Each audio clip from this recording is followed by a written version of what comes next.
नमस्कार। सर्वप्रथम म बोडोल्यान्ड राधाप र बीके न्यूज पोर्टललाई म धन्यवाद दिन चाहन्छु र तपाईहरुलाई सूचित गर्न चाहन्छु कि अहिले बीटीआरमा हाम्रो काउन्सिलको इलेक्सन चल्न हुँदैछ र 22 तारिक यसको भोट दिने दिन हो र म सबै हाम्रो गोर्खा जनमानसमा आह्वान गर्न चाहन्छु यसपालि ट्र्याक्टरको चिन्हमा भोट दिएर हाम्रो धनसिरी समष्टिमा रुजुरा मुसाहारी र हाम्रो बीटीआरमा हाम्रो प्रमोद बोडोज्यूलाई फेरि एकपल्ट चिफ बनाएर यहाँको उन्नतिको लागि यहाँको जुन शान्ति प्रक्रिया छ यसको लागि र यहाँको शिक्षाको क्षेत्रमा होस् वा डेभलपमेन्टको क्षेत्रमा होस् वा जुन 26 वटा जनगोष्ठीलाई लिएर जुन एउटा भिजन डकुमेन्ट्स यहाँ बनाएको छ सबैजनाले आफ्नो आफ्नो कल्चरल भयो आफ्नो समस्या यी सबै उत्थापन गर्न लागि जुन भिजन डकुमेन्ट्स बनाउनु भएको छ यो जे हाते हातमा यो सम्पूर्ण होस् यो सम्पूर्ण रूपमा कार्यकारी होस् त्यसको लागि हामीले पुनः एकबार हाम्रा प्रमोद बोडोज्यूलाई यहाँको चिफ बनाउन हामीले उठीपरि लाग्नुपर्छ र यहाँको जुन पहिलो जुन लक्ष्य थियो मोटिभ थियो शान्ति प्रक्रिया सर्वप्रथम यहाँ 17 वर्षमा जस्तो अशान्ति थियो काटामारा लुट राति छोरो कुनै कसैको छोरो बाहिर गयो भने दिउँसो बाहिर गयो भने राति फर्केर छिटो आएन भने आमा बाबुहरू डराउँथे मेरो छोरो के भयो कसो भयो आज 20 सनदेखिबाट यो 5 वर्ष विगत कालमा कुनै पनि किडन्यापिङ होस् वा दाबी धम्की होस् वा डराउनु पर्ने वा बन्द वा बजार बन्द स्कुल बन्द यी सब आयोजन भएको छैन र यो प्रक्रिया यो शान्तिको प्रक्रिया चाहिँ यसरी चलिराखोस्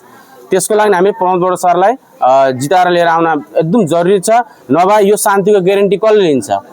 यो शान्ति चाहिँ सधैँ हुन्छ यसको ग्यारेन्टी कसले दिन्छ भोलिको दिनमा यदि अशान्ति फेरि आउन सक्छ त्यसको लागि म सबै गोर्खा जनमानसलाई आह्वान गर्न चाहन्छु तपाईहरुले भुल नगर्नु होला यो शान्ति प्रक्रिया यसरी सधैँ भइराखोस् सबभन्दा ठुलो कुरो माटो भयो भने र शान्ति भयो भने हामी हाम्रो कर्म गरेर हामी जीवन निर्वाह गर्न सक्छौं र तपाईहरुलाई भनेर म गर्व एउटा महसुस गर्न चाहन्छु कि अहिलेसम्म हाम्रो गोर्खा जातिको 10,000 मानिसको माटाको पट्टा अहिलेसम्म प्रमोद बोडोज्यूले दिनुभयो जुन कि हाग्रामा सरकारले 17 वर्षको कालमा पनि दिन सक्नु भएको छैन र अहिले उहाँहरु आएर भन्नुहुन्छ कि हाम्रो सरकार आयो भने आउने बित्तिकै हामी माटाको पट्टा दिन्छौं भनेर तर यो 17 वर्षमा उहाँहरुले के हेर्नु भएको छ 2019 सालमा उहाँहरुले माटाको पट्टा किन माटाको खजना दिने जुन थियो त्यो किन बन्द गराउनु भएको थियो यी सबमा बहुत रहस्य छन् उहाँहरुले कहिले पनि बीटीआरको उन्नति वा गोर्खा समाजको उन्नति वा कुनै एउटा जातिको उन्नतिको लागि उहाँहरुले सोच्नु भएको छैन र तपाईहरुलाई म आग्रह गर्न चाहन्छु विशेष गरी धनसिरी समष्टिका जति पनि गोर्खा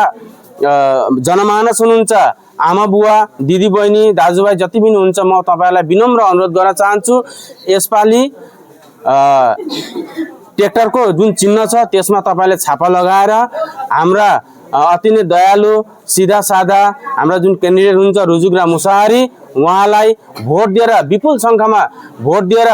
उहाँलाई यसपालि एमसीएल होइन उहाँले यसपालि एउटा एम को दर्जा दिएर हामी यहाँ उनलाई यहाँ स्थापित गर्नेछौं र आगामी दिनमा जति पनि सुविधाहरू छन् जति पनि एग्रिकल्चर सेक्टर होस् हेल्थ होस् कल्चरल होस्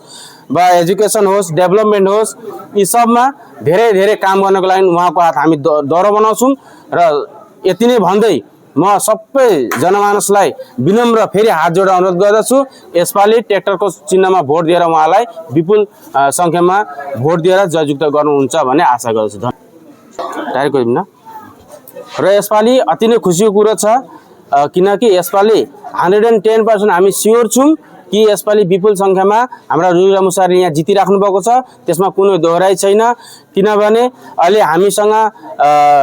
जति पनि बीजेपी कर्मी हुनुहुन्छ उहाँ अहिले यूपीपीएल दलमा सामेल भइराख्नु भएको छ उहाँहरुले हामीलाई फुल ओपनली सपोर्ट गरिराख्नु भएको छ र यसपालि कुनै हालत पनि हाम्रो जित्न त 100% स्योर छ यसमा कुनै दोहोराइ छैन र सम्पूर्ण गोर्खा जनमानसलाई म आह्वान गर्छु तपाईहरु पनि बल गर्नुहोस् किनकि भोलिको दिनमा चाहते हामी माथि कुनै दोषारोप नहोस् कि गोर्खा भोटर्स कम्ती भोट दिएर भन्ने एउटा दुर्नाम नआओस् हामी जितिरहेका छौं र तपाईले सहयोग गर्नुभयो भने आगामी दिनमा तपाईहरुको उन्नतिको लागि हामी आवाज उठाउनेछौं हाम्रो हात दर्बिलो पार्नुहोस् धन्यवाद।